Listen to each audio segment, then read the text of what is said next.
Welcome back to Beyond the Clinic Walls, the podcast dedicated to helping healthcare companies thrive by leveraging technology and innovation. I'm your host, Roby Flynn, and today we're diving into the essential strategies for mastering your online presence and acquiring clients in the digital age. I'm incredibly excited to introduce our guest today, David, the CEO of King, our leading digital marketing expert. David, thank you so much for joining us. Thank you for having me. Sure thing. David, could you start by telling us about King and your mission to help businesses, particularly in specialized fields, thrive online? Sure. So my focus is in psychology, essentially. So I started in the field as a psychotherapist and kind of worked my way up into executive roles and things like that. And now King's function is to help executives in really any field to improve performance in a very particular way. So the work that I do with them is psychological and neurological based identity transformation. And often the result of that is, increased revenue, better bottom line, better, impact in terms of marketing and things like that. So that's the unique angle that I'm coming from as we approach this topic. So what was your driving force behind your work, and what common digital marketing challenges do you help your clients overcome? Well, driving force would be, just when I was growing up, I went through some very difficult things as a younger child and experienced some abuse and in later adulthood that led to me trying to cope in not the best ways. And so after a while of kind of, banging your head against the proverbial brick wall, I decided something needed to change. And that's what led me into the field that I'm in, working with people who have experienced trauma, experienced abuse, people who are struggling with anxiety and depression. My work as a therapist helps them to understand the causes of those problems and to break through them. Now, on the business side of things, really, it's everything that's done in business is based on relationship. And no matter what kind of marketing you're doing, whether you're handing out a flyer or doing a digital campaign, you're dealing with psychological principles because you're dealing with people. So in that regard, I think it's important to understand the kind of deeper motivations behind people for wanting to get them to act. Well, I appreciate that. A quick little insight about your past. I know a lot of people probably struggle hidden in the closet with a lot of these things and don't have the confidence or the determination to really get themselves the help they need. So what are some foundational elements every business, especially those in the healthcare and wellness field, needs to have in place to succeed online today? Well, I guess key things that would be important for being online is knowing your market, knowing your niche, being able to speak to the unique pain points. I think it's easy to have like a general understanding of these are the kind of people I serve. But if you haven't done extensive either market research or just building into your system some type of data capturing mechanism so that you're getting feedback and honest feedback from the people that you're working with, it's just a little like shooting in the dark. Now you might be able to bring in, customers that you want, but you're going to be sounding just like everybody else that's kind of doing that same general approach. Especially I see this with AI now. AI is helping people to increase their volume. And so there's a lot more ability, to flood the market with visibility, but it's very cookie cutter. So everyone sounds the same. Those that are able to differentiate themselves and explain how they're different, how they're unique, how they can make a difference better than everyone else. And those that can speak to the deep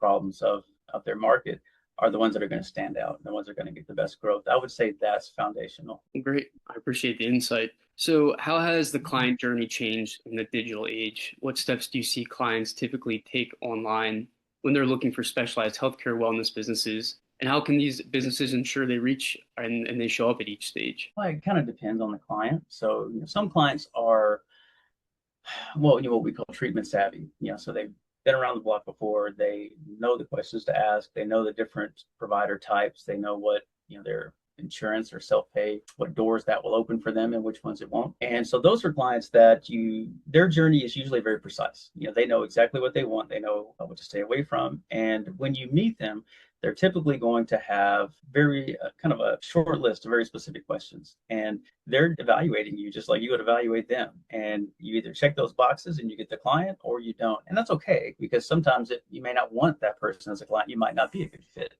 And then the other type of client is, well, just to go to the other extreme, those patients are clueless. They're approaching this monolithic healthcare industry and they just have a piece of plastic that was sent to them in the mail. And in those cases, it's your job to be very clear, to be very transparent, to be the one that asks the questions that they don't know to ask, so they can get the help that they need. Mismatches at those points, or leading someone into a service that they're thinking they're going to get one thing and they get another, that's when you have unsatisfied customers and issues. So it's really worth taking the extra time to get to understand them, to get to know them, and to direct them, depending on what the scope of your agency is, to the best place within that, or even making a referral somewhere else, because they'll remember if down the road, maybe what they're needing now is not something you provide. They'll remember that you helped them and they'll come back. So it's kind of a full circle type thing, but it takes the time. Yeah, that's great. I come from a background of nursing, specifically more cardiac, and I'd see a range of patients from former cardiac doctors who know everything to patients who are absolutely clueless. So I always do my best. I always do my best to educate them on how everything goes, making sure that they're understanding everything so that they're making the right decision with as many tools as possible. So, what are some common mistakes or missed opportunities you see health and wellness businesses make in their digital marketing effort that directly impact their ability to acquire new clients? Mistakes for acquiring new clients. I think PR is important. I've worked for some companies where leadership, we'll say, was very vocal and very eccentric, and they weren't afraid to share their opinions and their beliefs and to broadcast those across social media. For those that shared those beliefs, it was great. It was kind of a tuning fork and a resonation that occurred. But for those that didn't, it created a bit of a PR nightmare. And it's important that you maintain professionality, but that you take the time to filter your approach through those avenues that, especially around sensitive areas. I don't want to go too deep into the weeds on this, but make sure that the things that are in your heart are something that will resonate with the people that you need, but also don't stoke offenses or reactions in those that don't share your opinion. And there's a lot of different, they say don't talk about politics and religion and things like that. I think you can talk about those things, but you have to be careful and you have to be sensitive in your approach.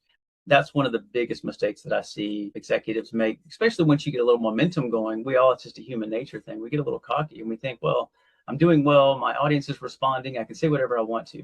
That can be a mistake, because those things can take some time to repair and to patch, and just deleting a post doesn't make it go away. Yeah, you're absolutely right. People tend to remember the bad for quite a long time. I think it's just natural in the human psyche. So going forward, focusing more on client acquisition strategies, what digital marketing channels or tactics do you find most effective for driving high intent client acquisition? Are we talking about SEO, paid ads, social media, or a combination? Well, like SEO is interesting now. I mean, I'm no digital marketer, so my area is more boots on the ground doing the work. But owning a business, one of the things that I see is like SEO has shifted dramatically. It used to, like, if you could find the magic formula in Google, then you were golden, right? You could get all kinds of traffic and visibility. Now it's shifted with AI, right? I mean, AI is touching everything, but in Google results, you get an AI response, and the way that those questions, someone types for something, searching for something on Google, they're asking a question. So AI answers that question using a whole different algorithm. It's not about how many backlinks and this and that and how, the most complexity. I mean, those things still matter, but can you catch AI's attention, is a big piece of this. So SEO now, I think it's gotten a little more articulate in how it judges sites and judges services. And so the key, I think, is less this polished professional presentation, although that's important. And it's more about, can you answer those questions well? Because AI is looking for the best match for this question. And if your presence is frequently answering those questions and meeting needs, it's giving away free value, right? Because that positions you as the expert that can meet the ultimate need, right? So that's a big piece of this. Obviously, marketing's ads is never going to go away. It's important to do high quality ads. I think what we were talking about earlier, knowing your market and doing a good job at targeting is the difference. Because I was reading something the other day. It was about, and if you haven't gotten really clear on, what is that thing that captures your market's attention? What is that thing that makes them go, this is exactly what I need. This is the provider that I need. This is the agency that I need. And then you begin to blast a bunch of ads out there. All you're doing is increasing volume of static. You're not actually, resonating and speaking to those key things that's really going to move the needle. So it's less about being visible and more about being memorable.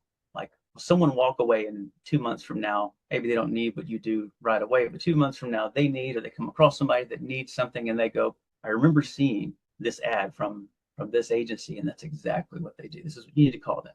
If you do that, you can actually save a lot of money because you're getting a much higher return on that investment for ads. So SEO, ads, and then the traditional stuff, word of mouth, is still very important too. But yeah, referrals are still huge and those will never go. I mean, humans, I hope, will always trust humans at the end of the day. Well, that's what it comes down to, trust. Yeah, yeah. So hopefully we don't distrust AI. It's a great tool, but not meant to replace humankind, I hope. So, Hmm. so what are your key strategies for helping these businesses build and maintain a stellar online reputation that attracts and retains these clients? And I think the best thing you can do in terms of retention, and this goes for your patients as well as for your staff, is to do a good job. If you say that you're going to provide X, Y, and Z, do that. And if you can, go above and beyond. That's a huge differentiator because so many people are trying to, especially now with the economy and inflation and everything, we're trying to cut corners. We're trying to save a buck. We're trying to be lean and mean and efficient. And so those companies that are like, yes, well, hotel room, but we're also going to give you a free breakfast and we're also going to open our pool. Well, you're going to stand out from everybody else that's like, you get a room. Might be a great room, but you going above and beyond is what makes the difference. And so in healthcare, that can look like lots of different things depending on your specialty. But what are those ways that you can meet their need? Is it customer service? Is it taking an extra 5 minutes, when you're talking to them and evaluating what's going on? Is it, I don't know, telling a funny joke, seeming personable?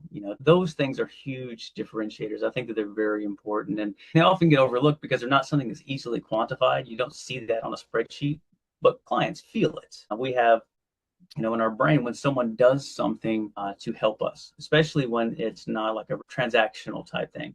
Our brain releases oxytocin. It's the trust chemical. And so the more times that you are able to do that for someone, the more that you're actually causing a neurochemical reaction in their brain that will increase their loyalty and their allegiance to your brand until you break that trust. And so if you can do it, and if it's not, super expensive and time consuming, absolutely, that's what's going to set you apart. yeah, I would agree. And that goes for really anything in life. I know when doing nursing and I would send these patients home, most of them being cardiac, they would have some type of wound or cut or something. I would always just send them with an extra little bit of supplies that I could. And it meant a lot to them, whether they were poor or rich. They felt like they were truly cared for. So how do you measure success of digital marketing campaigns? Like, what are your key performance indicators that should these businesses be tracking to ensure online efforts are translating to actual client appointments? Well, I'll be honest with you. When I pay my marketer, I want to see a return on my investment. That's my perspective. I guess KPI. I mean, that's to simplify the question. I think the key is: are you bringing in clients that are highly motivated? Right, that lets you know that you're targeting well, that you're reaching your audience, and are you bringing in clients that are a good fit for what you do? That means that you've communicated, whether it's through advertising of ads or through social media or content or anything like that. You're communicating what your heart is and what it is you provide to the point that they understand that you're a good fit. Now you're going to get tire kickers, Yeah. and no matter what you do. But I think that is a metric that lets you know that you are aligned. If you're getting a lot of people that don't, that vaguely understand what you do, or they're wanting things that you don't provide at all or never even offered to provide, then there's something off in those metrics. And so for me, when I talk to my marketing team, my approach is I would rather have 10 highly qualified, motivated, quality leads than 1,000, that are kind of halfway there. Because I don't believe time is money, but time determines efficiency because we only have so many hours in the day that we can make an impact. And so if we're wasting time and we're wasting money and wasting effort, not dialing in the actual people that need our help, then our marketing plan needs some significant revision. I agree. Yeah. And it's nice to be able to filter through the people that I wouldn't say are necessarily wasting your time, but maybe you had just gotten the wrong idea of why you're there and what you're trying to help. Right. Well, I mean, when I was working as a hiring manager, the number one goal of a stack of resumes is to eliminate, right? And so you narrow it down to just a smaller stack. If your marketing team's not doing that for you, you're getting a bunch of mess that you're having to sort through. Or, it means that maybe you're even advertising for that job, your advertisement isn't doing a good job in terms of communicating what it is you need. So somewhere along the way, that speaks to an adjustment needing to be made. Well, great. So we kind of touched on this a little bit, but how are you seeing technology, specifically AI, play a role in optimizing these digital marketing campaigns today? Are you seeing any specific AI tools or solutions that you see as game changers for targeting, content creation, or campaign management? There's a couple ways you can approach that. So one is a marketer that I work with, he had taken a step to eliminate several members of his staff because they could be replaced with AI. And, when I heard that, I was kind of like, well, stung a little because, people are losing their jobs. But I'm also like, that makes sense. It's efficient. AI works 24/7, doesn't need a break, doesn't make mistakes like people do, doesn't misunderstand, doesn't get an attitude. So it makes sense. And it's a lot cheaper. Some time passed. And here recently, I saw an ad come across that saying, replace your marketing team with AI. So this marketer and his entire team, like he's in danger of being replaced by AI. So that's one of the concerns that I see, but I don't think that AI has reached that point yet. And so I think it would be a mistake to completely replace a marketing team with AI at this point. And even to replace some members of that marketing team gets into a gray area because AI is growing and expanding and it's getting better. But the best that AI can do is an approximation. It's a huge debate. Is AI conscious or not? Well, I don't know. It can appear to be conscious, but there's something about people that we know the difference between a human connection and something that's not. Now you can approximate that very closely, but when it comes down to the final business decision, especially if it's something that's going to be expensive or a significant investment, you want a handshake, you want a connection with a person. So if you're going to market and use AI, I think it's a great tool. I think you should use it, to leverage your ability. But the in destination, the final connection point with the customer should be personal. So, what's one piece of advice you would offer to health and wellness leaders who are looking to truly dominate their local market online and ensure a consistent flow of new clients? Be the very best that you can be at what you do. Dominate your field, and word will get out that you are the best in that field. So if you've got $100 and you can put that $100 straight to marketing and trying to really put the word out there, I would suggest you split that, spend 50 on marketing, spend 50 on improving your skills, becoming the best. Once you are the best, I mean, you think about it, some of the leaders, and we could give a lot of different names of products and things like that. You don't have to explain, what they are and what they do. They are the best. And so once you kind of create that, and that takes some time. So you might need to do some traditional strategies to keep the doors open, get a flow of clients coming in. But once you become above average and then top tier in what you do, your brand does the heavy lifting for you. It speaks for you. It doesn't mean you can. One of the dangers is too we get kind of prideful and we back off the accelerator and then we lose momentum. So you have to keep the momentum going. But while you're building your promotion, of what it is that you do, be building what you actually do.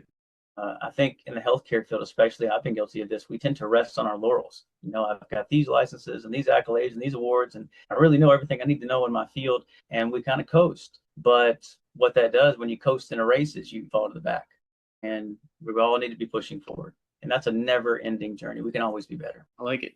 I once heard, I think it was Mark Cuban talking about this, but someone had asked him, like, why don't you dress in a suit and tie or whatnot for your meetings? And he was like, and everyone else on your board does. And he basically said, like, I'm not there to impress anyone, but they are all there to come impress me because of what I've done, and I'm the leader in my area. So I thought that was pretty interesting the way he put that. Mm-hmm. And the truth is, he's probably outperforming every one of them. Absolutely. Setting the example. Yeah.